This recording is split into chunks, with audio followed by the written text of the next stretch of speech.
So dito tayo sa question and answer na matatagpuan pa rin sa 1 Corinthians chapter 15. So may mga ilang question dito po, mga common or mga possible na na-encounter natin itong mga tanong na ang sagot ay nandoon lang din sa verses. Dito lang din sa chapter 15 ang mga bersikulo sagot sa mga katanungan. At ito yung unang tanong. May nagsasabi na hindi mahalaga ang ebanghelyo basta mabuting tao ka. Hindi na daw mahalagang ebanghelyo basta mabuting tao ka. Ano ang dapat mong ipaalala? Ayon sa 1 Corinthians 15:1 and 2, ang ebanghelyo ang dapat panghahawakan, paniniwalaan upang maligtas. Kasi pag walang ebanghelyo, walang kaligtasan. Dapat ipangaral ang ebanghelyo, pag ito'y paniniwalaan, siya'y maligtas. At ebanghelyo nga sa panahon ngayon, yung message of the cross. Christ finished work. Yun ang ebanghelyo na dapat ipapangaral, at kung ito'y paniniwalaan, ang tao ay maligtas. Pangalawa, nagtatanong ang kaibigan mo kung ano ang pangunahing mensahe ng ebanghelyo. Ayon sa 1 Corinthians 15:3-4, namatay si Kristo para sa ating mga kasalanan, inilibing at muling nabuhay. Ayun po yung ebanghelyo na dapat ma-emphasize, yung work ng Panginoon. Kailangang maipaliwanag ng maayos yung work ni Christ sa cross. Hindi lang siya na namatay as a fulfillments of the prophecy concerning Him. Hindi lang yon. Ang kanyang ginawa sa cross ay naging basis, naging good news para sa lahat, na kung ito'y paniniwalaan, ang tao ay maging bahagi sa katawan ni Kristo. Pangatlo, may nagsasabing gawa-gawa lamang ang muling pagkabuhay ni Jesus. Ayon sa 1 Corinthians 15:5-8, maraming saksi ang nakakita sa kanya pagkatapos niyang mabuhay muli. So hindi po gawa-gawa ang muling pagkabuhay ni Jesus, dahil pinatunayan ng marami, pinatunayan ng more than 500 katao, nakita, nasaksihan nila, at si Pablo yung last na siya'y buhay. Pang-apat na tanong, pakiramdam mo ay hindi ka karapat-dapat gamitin ng Diyos dahil sa nakaraan mo. In 1 Corinthians 15:9-10, ginamit pa rin ng Diyos si Pablo sa kabila ng kanyang nakaraan. Kaya nga, kung basahin natin yung background ni Pablo nung siya'y Saul, ay matindi po ang kanyang nakaraan, dahil siya po ay tinatawag na chief of sinners. Siya yung pinaka-chief of sinners. Kung baga, walang maikukumpara sa kanyang ginawa. Pero, siya ba iniligtas ng Panginoon by His grace? Yes. Sa kabila ng kanyang nakaraan, siya ay ginamit ng Panginoon na bilang apostol para sa mga hintil. Panglima, may nagtatanong kung pareho ba ang mensahe ng mga apostol. In 1 Corinthians 15:11, ipinapangaral ng mga apostol, na-mention din ng mga apostol, yung si Kristo'y namatay at nabuhay dahil nasaksihan nila. So idinagdag ito sa kanilang pangaral. Pero si Apostle Paul ay siya'y nakafocus doon sa mismong ginawa ni Kristo sa cross. So sila ay nag-mention sa work ng Panginoon sa kanyang pagkabuhay, pero hindi katulad sa ipinaliwanag ni Apostol Pablo tungkol sa finished work ng ating Panginoong Hesukristo doon sa cross.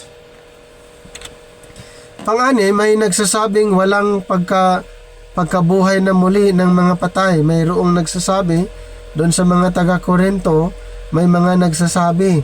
At ayon sa 1 Corinthians 15:12-13, kung walang pagkabuhay na muli, hindi rin nabuhay si Kristo. So, yun ay sabi-sabi lang. Kung ganon, hindi sana nabuhay si Kristo. Pero ayon sa binasa natin, si Kristo ay buhay. Hindi totoo yung mga sabi-sabi. Yung mga sinasabi nila. Pang-pito, paano kung hindi nabuhay si Kristo? Sa 1 Corinthians 15:14, kung hindi siya paano kung hindi siya nabuhay, ito po, walang kabuluhan ang ating pangangaral at pananampalataya. So, ganun po ang maging epekto. Walang saysay, walang kabuluhan ang ating pangangaral, wala ding saysay ang ating pananampalataya kung ganun nga ang nangyari. Katulad ng binanggit ko po, si Kristo ay buhay. 8. Ano ang magiging kalagayan ng mga apostol kung hindi nabuhay si Kristo?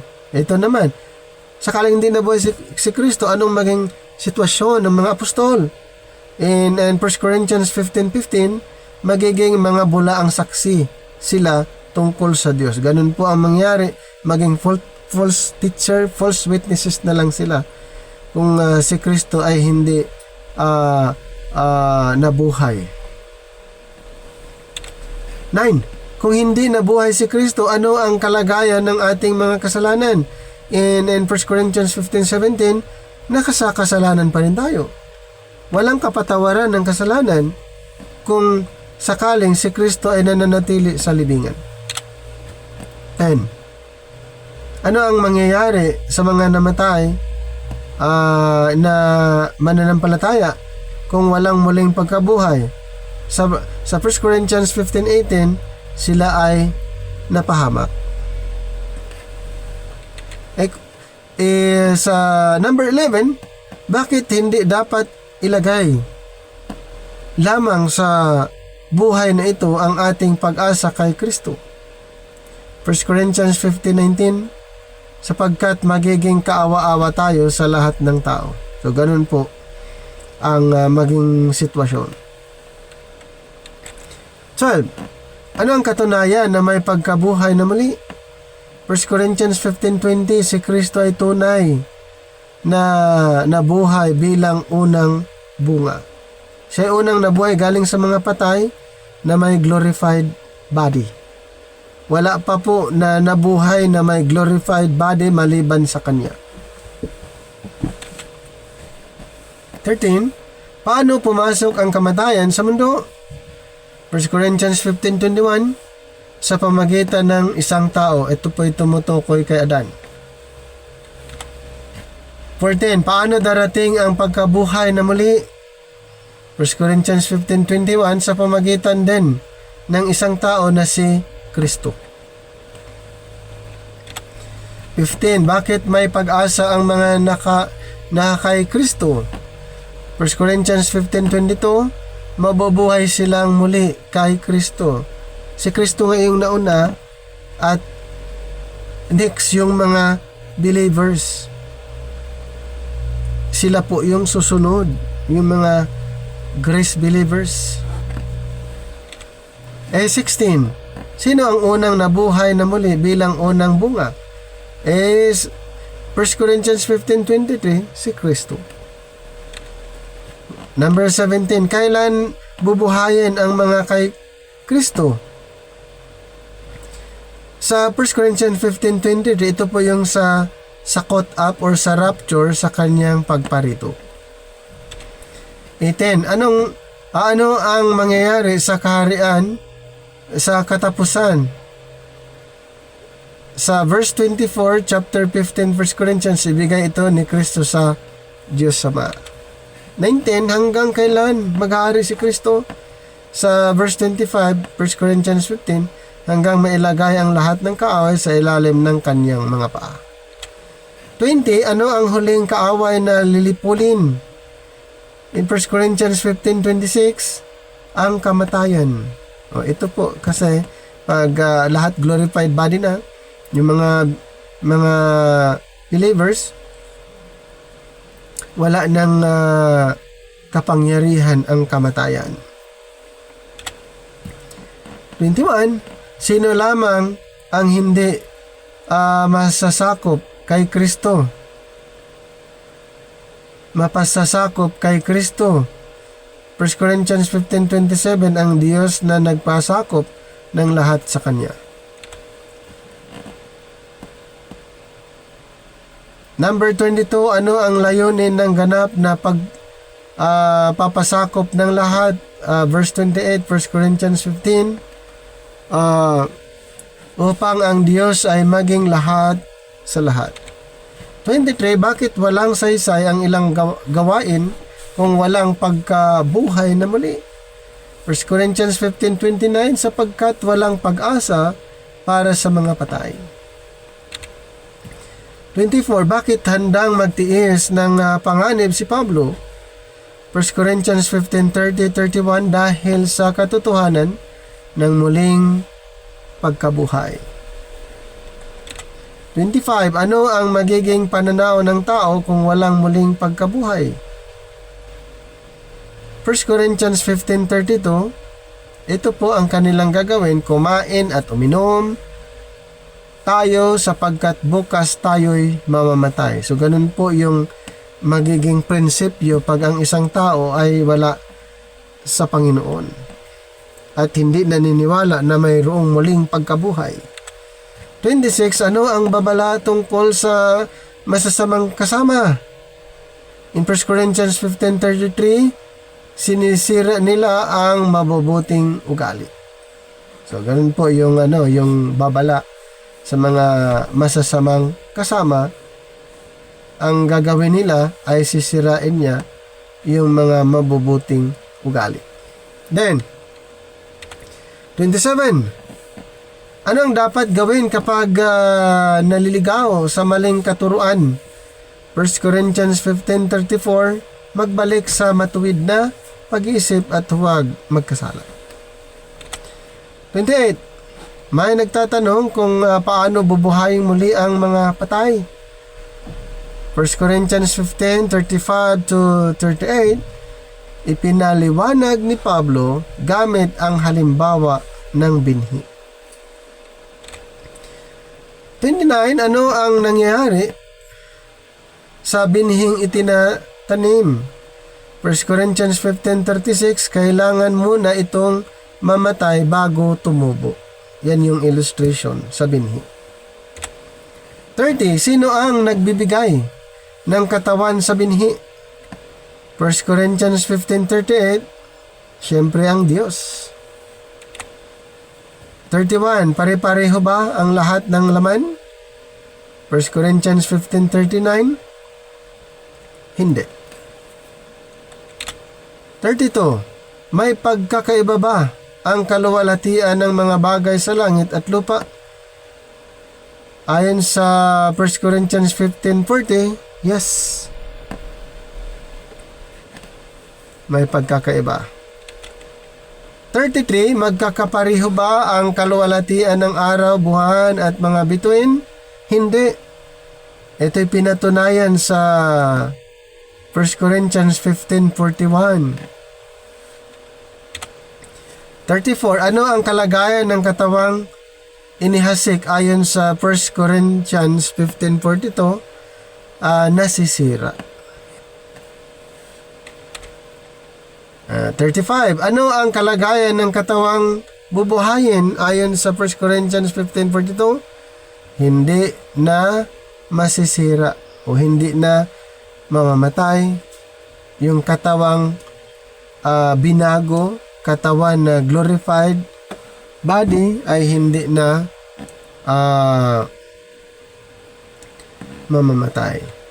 36, ano ang pagbabago mula sa kahihiyan tungo sa pagkabuhay? Ayon sa 1 Corinthians 15:43, mula sa kahihiyan tungo sa kaluwalhatian. 37, ano ang pagbabago mula kahinaan tungo sa pagkabuhay? Ayon sa 1 Corinthians 15:43, mula sa kahinaan tungo sa kapangyarihan. 38, anong uri ng katawan ang inihasik? Ayon sa 1 Corinthians 15:44, likas na katawan. 39, anong uri ng katawan ang bubuhayin? 1 Corinthians 15:44, spiritual na katawan. 40, sino ang unang tao ayon sa kasulatan? 1 Corinthians 15:45 ay si Adan. 41, sino ang huling Adan? Ayon sa verse 45, si Kristo na nagbibigay buhay. 42, ano ang nauna, spiritual o likas? Sa 46, verse 46, ang likas ang nauuna, yung physical body. 43, saan nagmula ang unang tao? Ayon sa verse 47, syempre sa lupa. Doon ipinaliwanag sa 1 Corinthians 15:47. 44, saan nagmula ang ikalawang tao? Ito ay ayon sa 1 Corinthians 15:47, mula sa langit. 45, ano ang hindi makapagmamana ng kaharian ng Diyos? Sa 1 Corinthians 15:50, ang laman at dugo. O ibig sabihin, hindi sila makakapasok doon sa heavenly kingdom, yung physical body. Lahat ang papasok doon, glorified body. 46, ano ang hiwagang inihayag ni Pablo? 1 Corinthians 15:51, hindi lahat mamamatay, ngunit lahat ay babaguhin. 47, kailan mangyayari ang pagbabagong ito? Ayon sa 1 Corinthians 15:52, sa isang kisap mata sa huling trumpeta. Ito po yung sa rapture or caught up. 48, ano ang dapat isuot ng nasisira? In 1 Corinthians 15:53, ang di nasisira. 49, ano ang tagumpay na ipinahayag laban sa kamatayan? Sa 1 Corinthians 15:54 hanggang 57, nilamon ng tagumpay ang kamatayan. So wala nang power si kamatayan pag ang tao ay nag-resurrect. Okay? Wala nang kapangyarihan. Pag nag-resurrect ang tao, hindi na mamamatay. Magkaroon siya ng glorified body, hindi na siya mamamatay. Wala nang kapangyarihan ang kamatayan. Sa 50, bilang mananampalataya, ano ang dapat nating gawin? Dahil sa tagumpay ni Kristo, ang sagot sa 1 Corinthians 15:58, maging matatag, hindi matitinag, at laging sumasagana sa gawain ng Panginoon. So tandaan po natin, patuloy po tayo sa ministry na mayroon po tayo na ipinagkaloob ng Panginoon, at kailangan natin na magtuloy-tuloy sa pag-aaral para sa ating ministry, para sa ginagawa po natin, at mayroon tayong maipapangaral. Kaya ang encourage ko lang po na lahat tayo ay magpapatuloy sa pag-aaral, at dapat kaakibat doon yung commitment, kasi hindi po yung putol-putol or minsan lang. Mas maganda yung tuloy-tuloy ang pag-aaral ng salita ng Panginoon. Kaya Sana po ay mayroon kayong mga kunting natutunan dito po sa ating presentation sa 1 Corinthians chapter 15. Okay po, so maraming salamat.